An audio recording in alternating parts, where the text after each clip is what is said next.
What if the most powerful healing tool is silence? No words, no conversations, just stillness, just breath, just being. In a world that never stops talking, that idea might sound strange, maybe even uncomfortable. But today I want to explore silent healing, a concept that's gaining quiet momentum in the wellness world.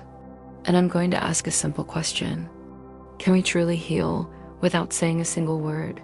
Let's dive in.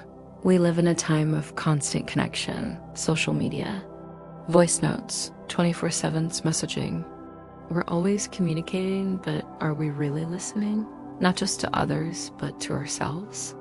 There's a kind of noise that isn't just external, it's internal too. Our thoughts are loud, our worries are loud, our doubts are loud. And healing in that kind of mental chaos, it's tough. Silent healing is about turning that volume down, not to escape, but to reconnect. When we step away from the noise, something strange happens. At first, the silence feels awkward, too quiet. We reach for our phones, open a new tab, check something, anything. But if we sit through that initial discomfort, a shift begins. Silence isn't empty. It's full of messages we haven't been paying attention to. When you sit quietly with yourself, you start noticing things, your breath, the way your chest rises and falls, the tightness in your shoulders, the thoughts that loop over and over. That's where healing begins, not in avoiding those things, but in finally noticing them. We're taught that healing means action.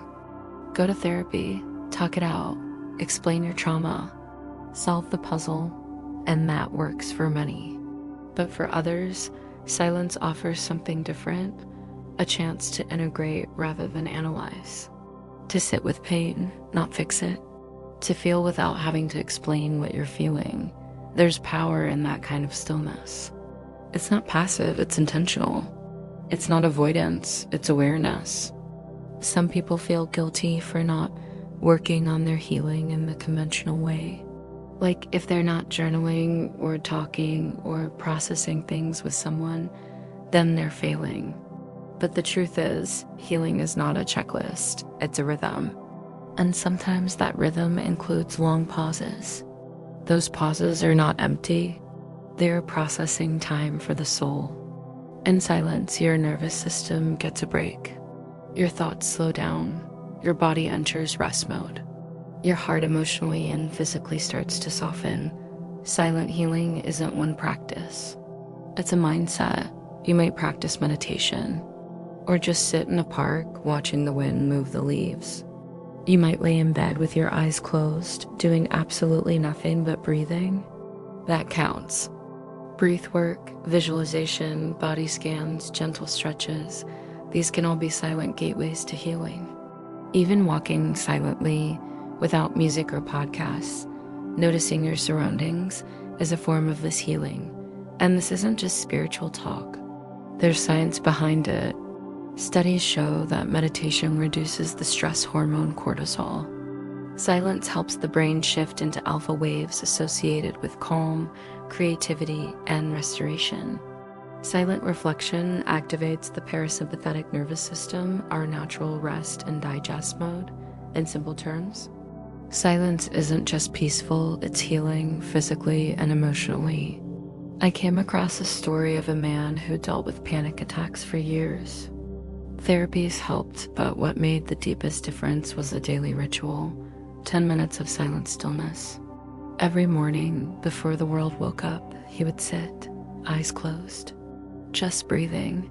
Over time, his anxiety softened. The panic stopped feeling like a wave. He began to notice it coming and gently breathe through it. It wasn't dramatic. It was quiet. And it worked. In my own life, silence has become a sanctuary. I used to fill every space with sound music, YouTube, notifications.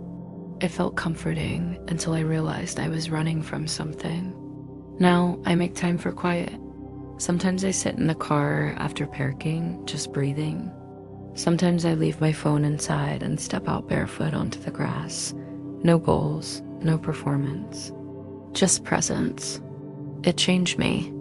You don't need fancy tools or spiritual credentials to try silent healing. You just need the willingness to be with yourself without distraction. Start small, 2 minutes, then 5. Let it build. Silence is a muscle. It gets stronger the more you use it. At first, your mind will scream. It will resist. It will tell you to do something. But eventually, that voice gets softer. And in its place, something more honest emerges. Your real self, the one beneath the noise. Here's an invitation. Today, just for 10 minutes, give yourself silence. No phone, no music, no scrolling. Just sit, breathe, watch, feel. You might cry. You might smile. You might just sit there thinking about dinner. That's okay. There's no wrong way to do it. The point isn't perfection. The point is presence. Silent healing won't fix everything, but it opens the door. A door to self-awareness, to calm, to acceptance, to clarity. In the end, silence doesn't give you answers. It gives you the space to hear your own, and sometimes that's exactly what we need. If you've experienced silent healing or even just tried to sit in silence, I'd love to hear your story. Let's talk about it, ironically, in the comments. Quiet healing, loud community. And if this resonated with you, stick around for the next video on modern mindfulness and the art of slowing down. Until then, stay soft, stay present, stay quiet,